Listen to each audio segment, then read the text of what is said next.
Eu acho que chegou um momento muito importante pra gente poder discutir um pouquinho a respeito sobre como Hanyou no Yashahime está progredindo enquanto anime e a trama como está sendo desenvolvida em comparação a Inuyasha. Afinal, por mais que sejam histórias diferentes, é inevitável que as pessoas comparem, uma vez que Hanyou é um derivado de Inuyasha, né? Uma história que se passa nesse mesmo universo e é uma pseudo-continuação com a história dos filhos dos protagonistas de Inuyasha. Então, nesse vídeo de hoje, eu convido vocês a permanecerem até o final pra gente ter essa discussão e, inclusive, deixarem os seus comentários. Olá, meus queridos, eu sou Avalon das páginas Avalon Geek e, como eu disse na introdução, hoje eu quero fazer uma discussão, abrir um debate com vocês a respeito de Hanyou e Inuyasha. Então, desde já eu vou pedir pra vocês deixarem o seu like nesse vídeo pra dar uma força pro canal. Lembrando que o mais importante de tudo é a gente sempre tentar manter aí uma harmonia, uma educação, porque a opinião nunca é absoluta de ninguém, nem a minha. Então isso aqui é um debate pra gente abrir algumas discussões e poder interpretar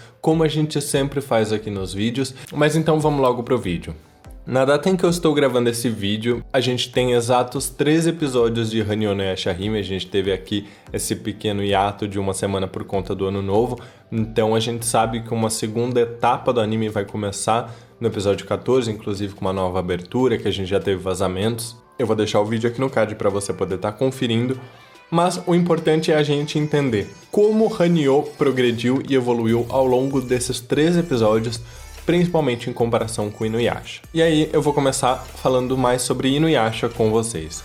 Inuyasha no episódio 13 era exatamente o episódio onde Inuyasha se torna humano pela primeira vez, a presença de Agome. A gente descobre essa fraqueza, digamos assim, dos meio yokais e também a gente tem aí um grande desenvolvimento da relação dele com a Agome. É a primeira vez em que ele diz sobre os seus sentimentos, que ele se declara, digamos assim, para Agome, que ele diz que ele gosta do cheiro dela, que o cheiro dela é agradável, porque até então ele tinha muito uma reação de dizer que o cheiro dela era desagradável, que ele não gostava dela, né? Muito mais uma situação de repeli-la.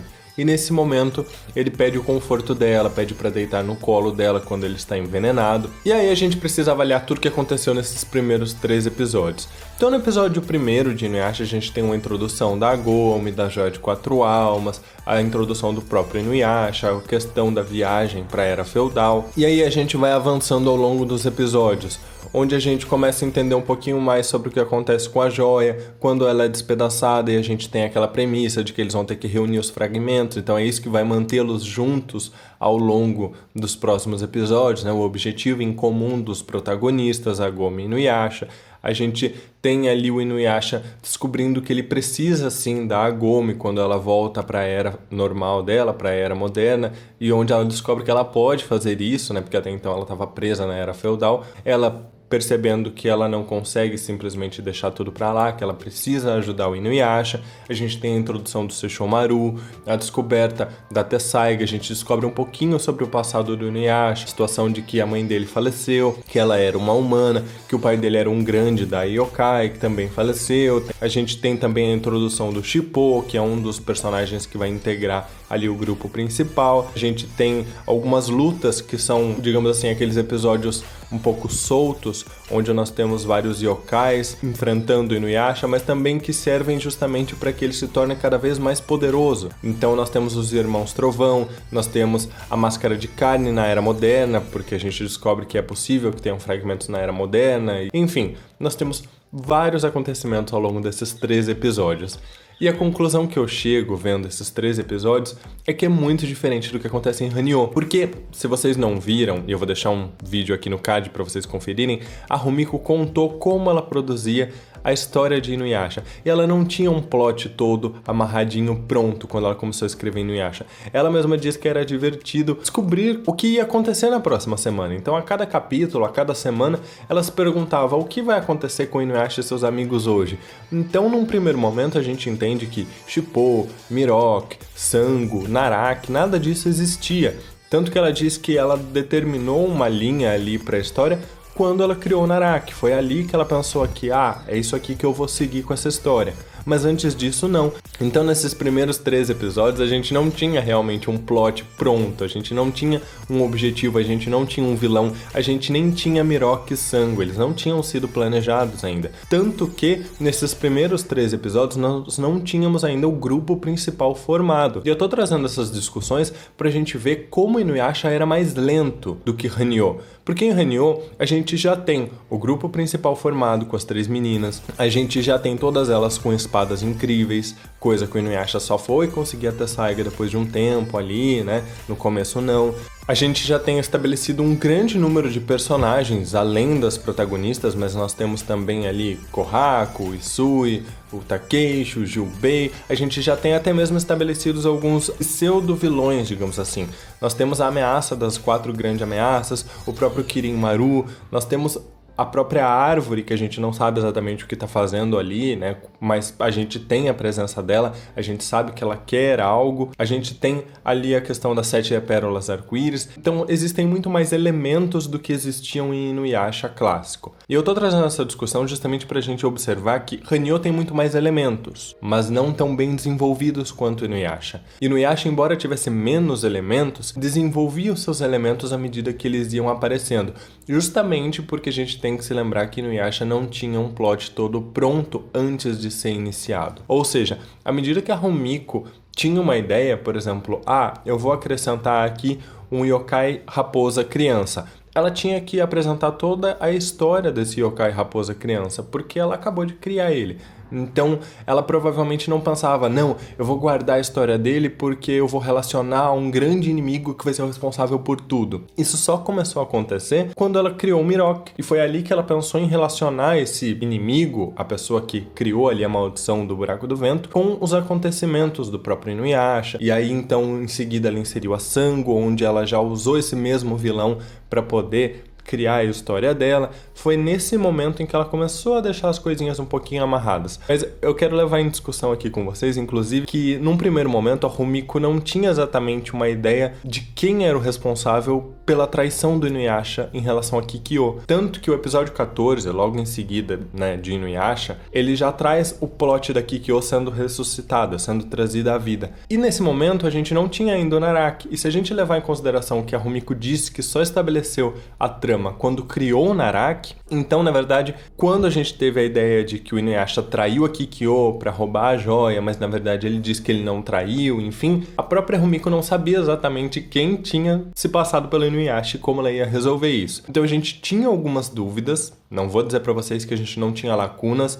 que a gente não tinha questionamentos a serem respondidos, mas a gente tinha muito menos. É justamente o fato de que por ter uma história pronta, pré-determinada, já elaborada, todo um plot a ser seguido, os roteiristas acharam por bem antecipar alguns conceitos, criar algumas dúvidas para nos manter intrigados, para nos manter interessados. Isso é extremamente comum. Muitas histórias fazem isso para manter as pessoas curiosas, porque se você está avançando em uma trama que não tem muitos questionamentos, que não tem nada a ser solucionado, a tendência é que você sinta que a trama não está avançando. Eu vou dar um exemplo aqui que acontece com Kyokai no Hine, que é um outro mangá e anime que sucedeu em Inuyasha. E eu já falei dele aqui no canal, vocês podem procurar. Kyokai no Hine não tem um plot todo elaborado. Ele é literalmente aquela história que a Rumiko escreve capítulo por semana por semana. E justamente por não ter esse plot, não ter essas dúvidas, é muito comum que as pessoas não fiquem interessadas, porque ok, vem cada semana um capítulo, uma aventura, uma história, mas a gente sente que a gente não está chegando a lugar nenhum, a gente não está tendo descobertas novas, a gente não está tendo informações novas, a gente não avança. Então esse é um dos grandes problemas que podem acontecer quando você não tem esse plot e não traz essas dúvidas. Inuyasha soube fazer isso porque a partir do momento em que Naraki nasceu, na concepção da Rumiko, ela começou a plantar algumas dúvidas a mais. Porém, desde o início, mesmo antes da existência de Naraki, a Rumiko já tinha criado algumas pequenas dúvidas, como o porquê Inuyasha traiu a Kikyo, ou o que aconteceu já que ele disse que ele não traiu.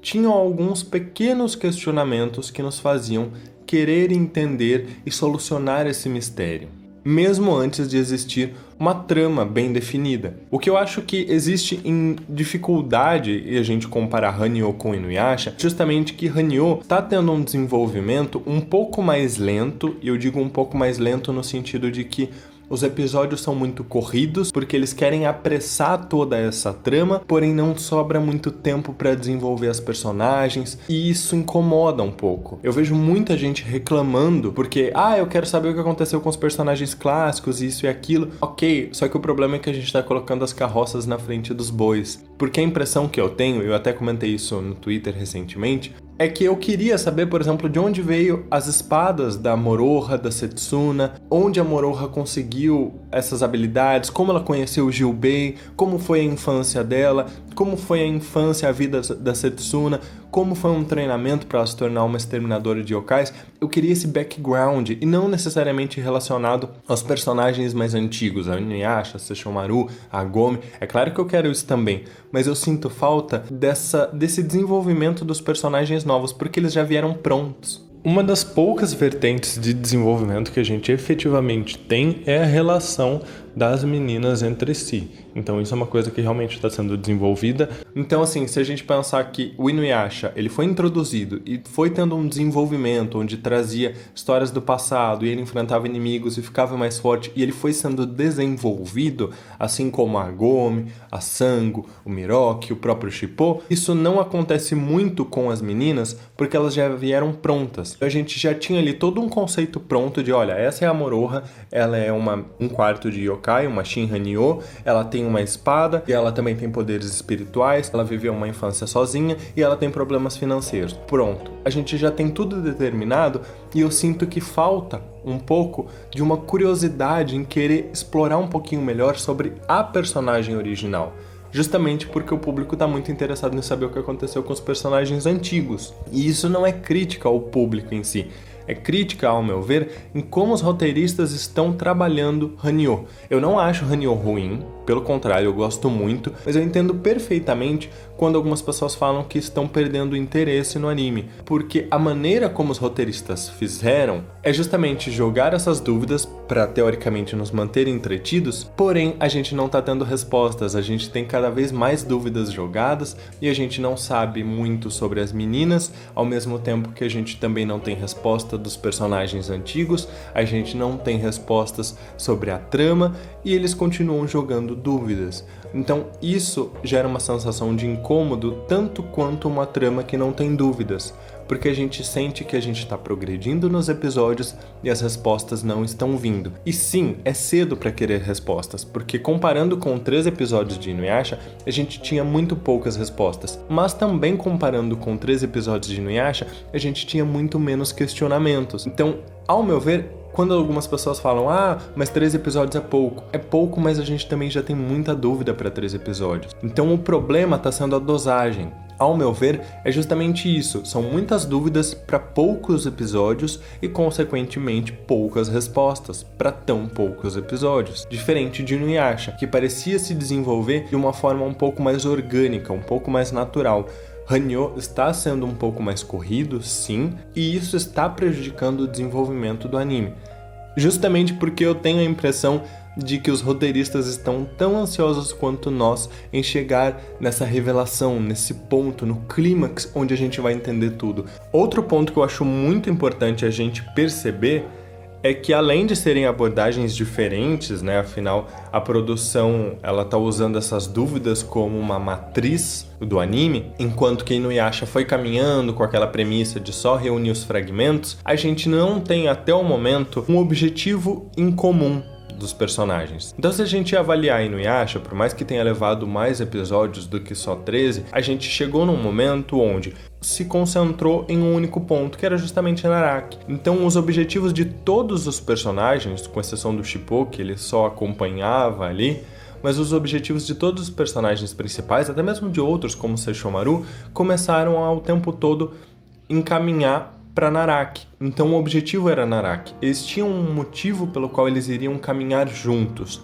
o que no momento ainda não foi muito bem desenvolvido em Hanyo, porque a gente tem 3 protagonistas que num primeiro momento iriam trabalhar juntas, mas elas têm objetivos diferentes. O que acontece são que os episódios eles criam esses objetivos episódio a episódio. Então é por isso que a gente tem, às vezes, como aconteceu recentemente, a Moroha numa situação diferente, onde ela não se encontrou com a Setsuna e com a Towa, porque o objetivo dela era ganhar dinheiro num determinado templo, enquanto que o objetivo da Towa e da Setsuna era justamente proteger o Miroku. Então, o que falta talvez também seja fazer com que os objetivos delas se entrelacem um pouco melhor, e eu acredito que isso vai acontecer nessa segunda parte, para que eles possam ter uma linha um pouco mais linear, é até um pouco redundante, mas para que eles possam seguir um objetivo que vai resultar num ponto específico, seja Kirin-Maru, seja árvore, seja o que for. O que eu quero trazer para discussão nesse vídeo aqui, e eu já falei muito, é justamente para a gente perceber como as tramas são diferentes, como elas se desenvolvem diferente, e que sim, 3 episódios é muito pouco pra gente julgar e pra gente querer tantas respostas. Mas eu entendo perfeitamente quem está descontente, porque 3 episódios também é muito pouco pra gente ter tantas dúvidas a serem respondidas. A gente não deveria ter tantos questionamentos jogados pra gente com só 3 episódios. Mas o que eu quero com esse vídeo é sugerir pra gente refletir que Hanyo é muito diferente de Inuyasha, embora se passe no mesmo universo, tenha vários conceitos sendo utilizados aqui, é muito diferente, é muito difícil comparar. O Hanyo foi escrito por roteiristas com supervisão da mangaka, e Inuyasha era uma história que foi criada por uma mangaka que não sabia, literalmente conforme palavras dela, o que ela ia fazer na próxima semana. Então, pessoal, era essa a discussão que eu queria trazer com vocês. Eu quero saber a opinião de vocês, então não esqueçam de deixar aqui nos comentários. Deem um like nesse vídeo se vocês gostaram desse debate, se vocês querem mais debates assim, e não esqueçam de compartilhar com seus amigos, compartilha naquele grupinho que você participa, seja Facebook, seja WhatsApp, porque eu acho saudável a gente ter essas discussões, independente de quem tá gostando, quem não tá gostando, quem queria um foco maior na Moroha, na Setsuna, enfim, eu acho importante a gente ter algumas análises mais críticas, a gente ter algumas conversas dessas pra gente entender quais são os reais problemas ou o que não é problema em Hanyo no Yashahime. Não adianta só a gente ficar jogando as nossas opiniões e nos atacando uns aos outros, porque isso não vai resolver nada, isso não vai melhorar, isso só vai fazer o fandom se entristecer e fazer a gente perder uma união aí que poderia resultar em muito mais resultados positivos. Então é importante a gente ter essas discussões, que isso aqui não é nada do que uma resposta aos desejos dos fãs que pediram por uma sequência. Então a gente precisa ter essas análises e talvez até mesmo para poder se organizar as ideias e falar, olha, isso aqui não era exatamente o que a gente queria, não tá legal, ou olha, isso aqui tá legal, mas dá para melhorar. Enfim, a gente precisa ter esses debates de forma harmônica para a gente poder chegar num veredito e poder entender se realmente é muito precoce essa discussão ou se 3 episódios, da forma como está sendo feito, pode colocar em risco o futuro dessa animação, o futuro dessa história. Eu quero saber a opinião de vocês, não esqueçam de deixar os comentários. Desde já, muito obrigado e um grande abraço. Até mais!